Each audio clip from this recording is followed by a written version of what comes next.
கர்த்தர் உங்களுக்காக காத்து கொண்டிருக்கிறார். என் பிள்ளை இன்னும் என்கிட்ட வரல, அவரோட கஷ்டத்தை என் பாதத்துல கண்ணீரை ஊற்றல அப்படின்னு சொல்லி உங்களுக்காக வெயிட் பண்ணிட்டு இருக்காரு.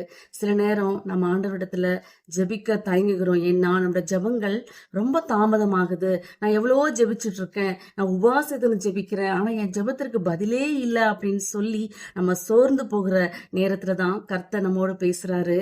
அந்த லாசருவை 4 நாட்கள் கழித்து அவர் உயிரோடு எழுப்பின தேவன் நம்முடைய தேவைகள், நம்முடைய கஷ்டங்கள் எதுவா இருந்தாலும் கர்த்தரோட சந்நிதியில நாம போய் சேர்க்கும் பொழுது கர்த்தர் ஏற்ற வேளையில ஏற்றது செய்கிற தேவன். அவருக்கு தெரியும் என் மகனுக்கு எந்த நேரத்துல நான் எதை கொடுக்கணும்.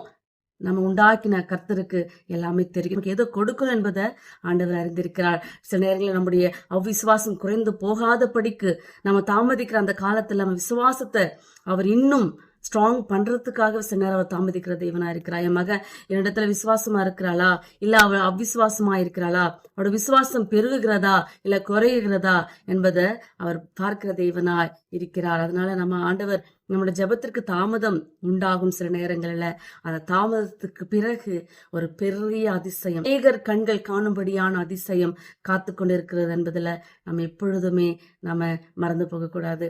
கர்த்தர் உங்களுடைய ஜெபத்துல தாமதமாயிருந்தாலும் உங்களுக்காய் ஒரு பெரிய அதிசயத்தை, இதுவரைக்கும் காணாத அற்புதத்தை உங்க வாழ்க்கையில் நடத்த ஆண்டவர் காத்து கொண்டிருக்கிறார்.